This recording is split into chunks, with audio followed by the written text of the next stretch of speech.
Well, they change, they change things.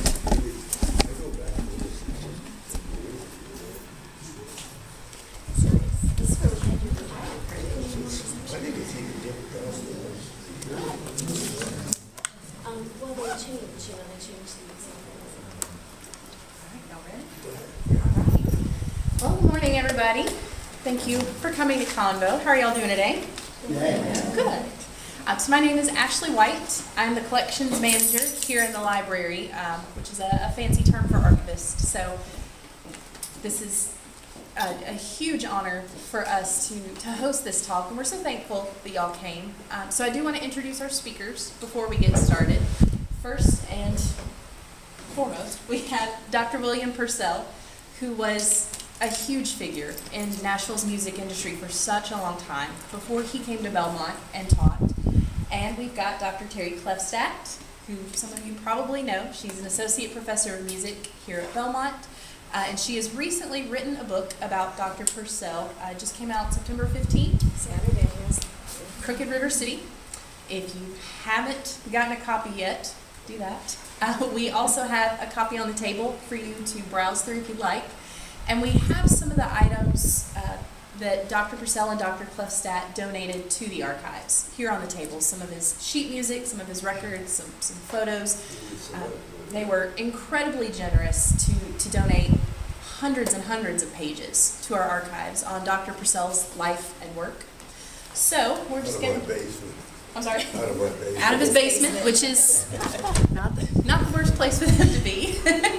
So to kind of get us started, what I'd really like to do is just to have a dialogue between the two of y'all to just kind of discuss some things, and I have some questions. But if y'all have any questions along the way, please feel free to raise your hand and jump in the conversation.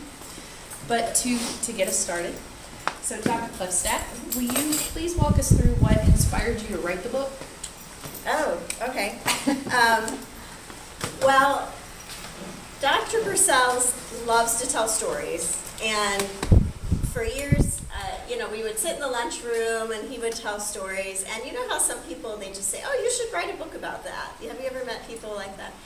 And so one day I looked at him, I'll never forget, we were sitting there in the faculty lounge. I said, let's do it. I'm looking for a project, and so anyway, that's really how it started.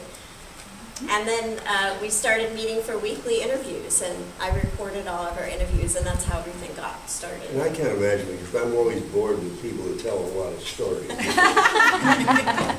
fact that I did it myself, forget it. But they're great stories. That's the thing. It's fun. So, yeah.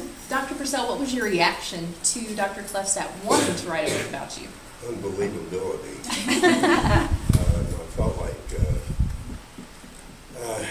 why are you doing this? But we had these interviews for, what was it, over 2 years. Yeah. And it was simply a matter of me talking about different things.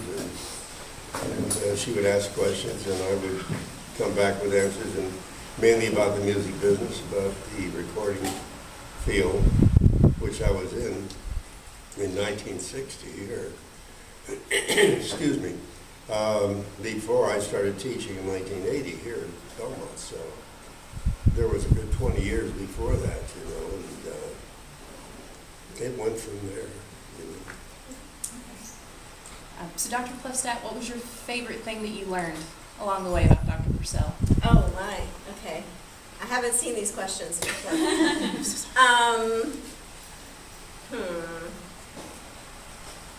Boy, there's so many things. That's a hard one. We all know, it seems like if you pick up any Columbia album from the 60s, you'll see his name there listed as keyboard player. He had 3 solo albums.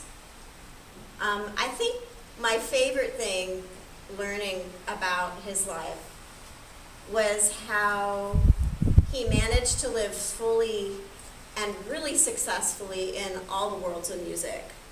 So, Bill started out, he was being groomed to be a classical concert pianist, and he had some of the best teachers. Studied at the Eastman School, studied at Peabody, and yet he also is a very good improviser. and played with an R&B band in the 50s and toured and just really lived a really varied and interesting life. And then when he came to Nashville, you know, he'd be in the studios with Johnny Cash during the day, and then at night he'd go play Gershwin or Mendelssohn with the Nashville Symphony. So I think that was my favorite thing, learning just that, you know, Bill's like one of those musicians that are really hard to find, where they're just good at everything, you know? He can read music, he can improvise, a killer pianist, a fabulous orchestrator. So I guess just the blending of so many worlds. Yeah. Okay. So Dr. Purcell, what is your earliest memory of your musical talent? When did you start playing, and when did you really develop the interest? I guess when I was about maybe a little less than 2, because my father had a great record collection. It was all classical. And there was a lot of Russian music there. And so I grew up listening to Borodin and to Mussorgsky, Rachmaninoff, and so forth. He seemed to just lean into that. So a lot of my memories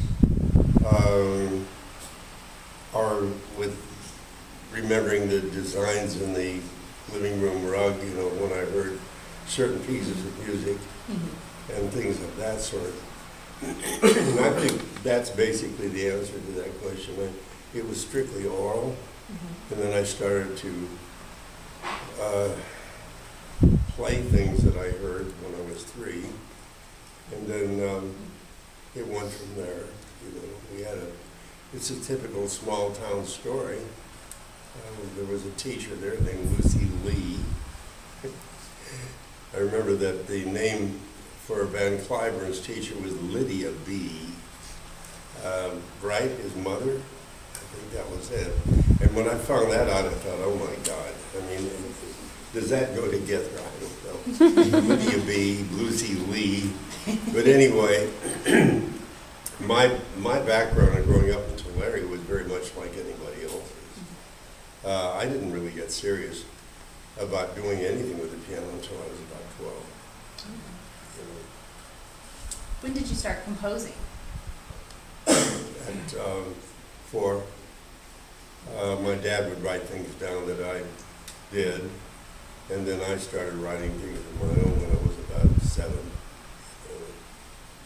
So that was it. I mean, it's a typical small town kind of story, I think. I think that there must be there must be millions of these stories in America, you know, of small towns and kids, you know, listening to music and wanting to do it and all that sort of thing.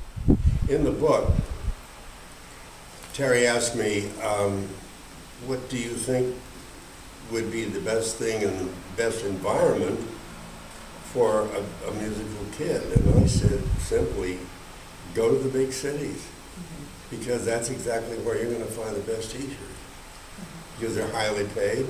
They're not going to sit in a small town. And you're going to get the environment of also you're going to have hopefully a big symphony orchestra to listen to, and artists that would never come to small towns, you know. Now that's a believable. If you have a child that is extremely talented, make sure you're near a big city where all of the opportunities are, especially during that period where from 5 until 12 and 13, they're like musical sponges.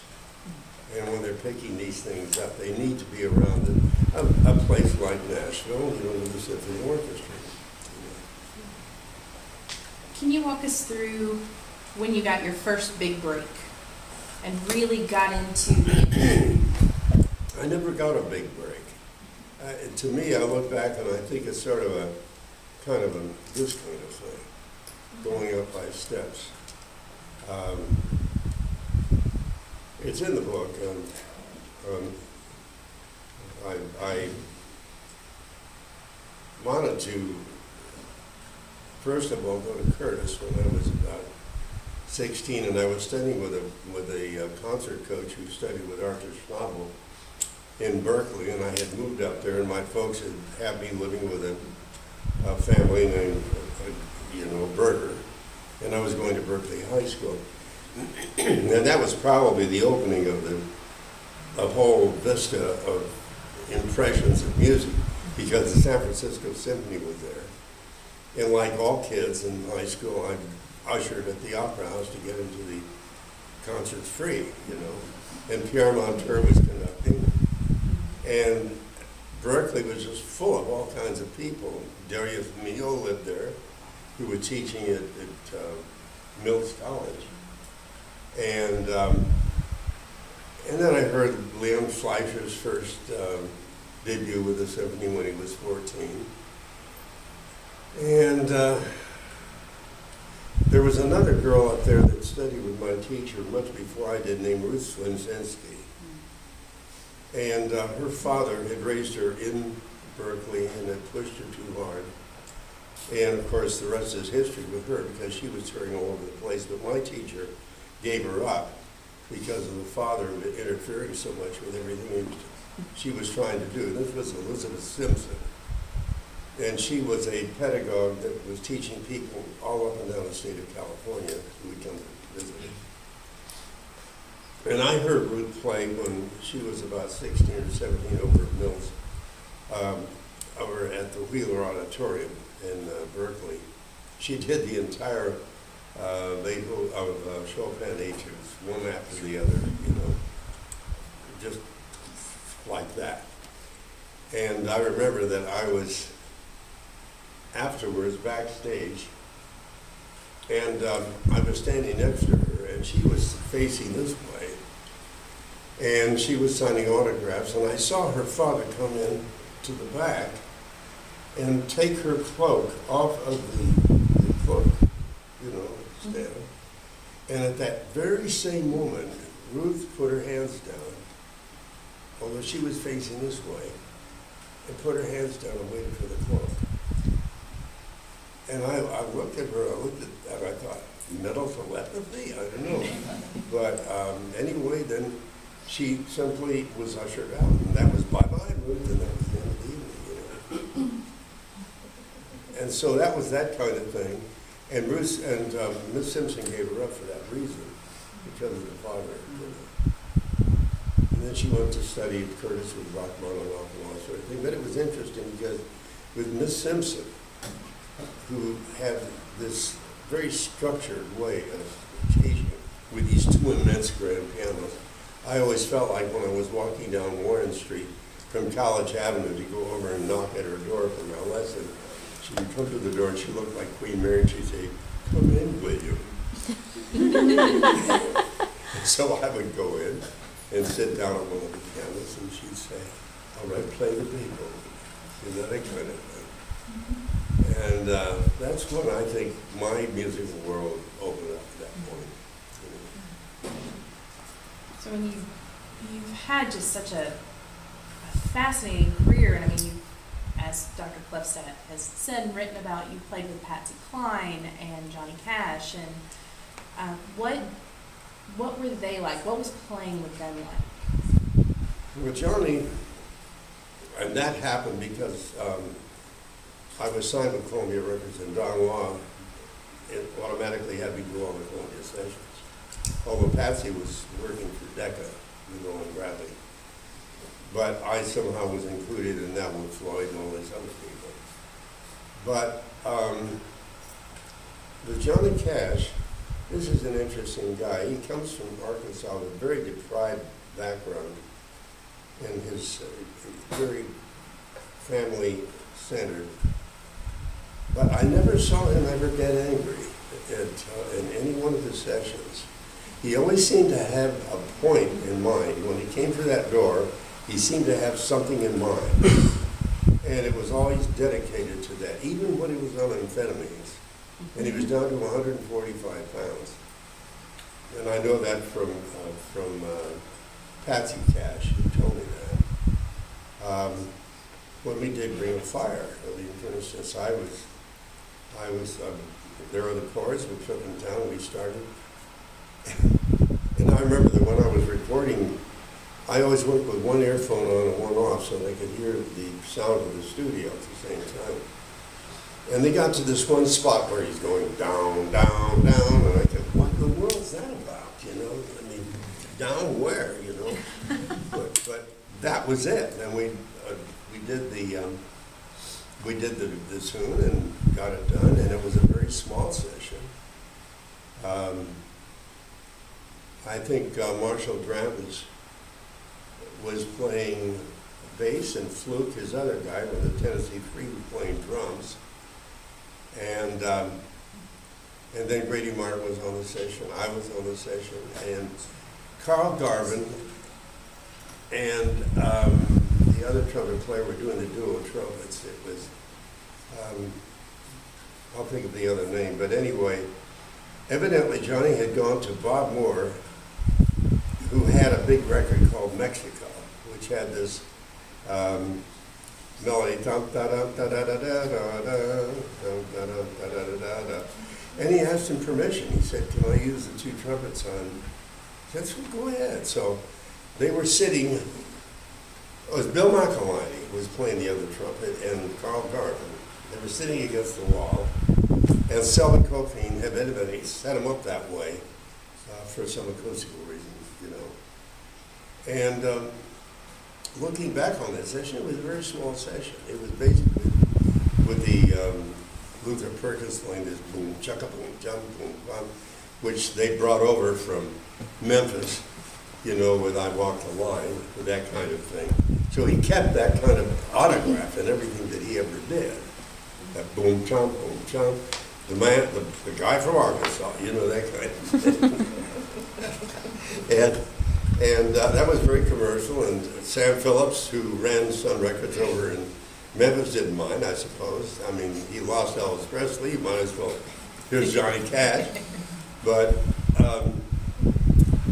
it was amazing. These guys only seemed to basically get in on what it was that was appealing to people on those records, and they hung on to it like a, you know. Okay, that's it.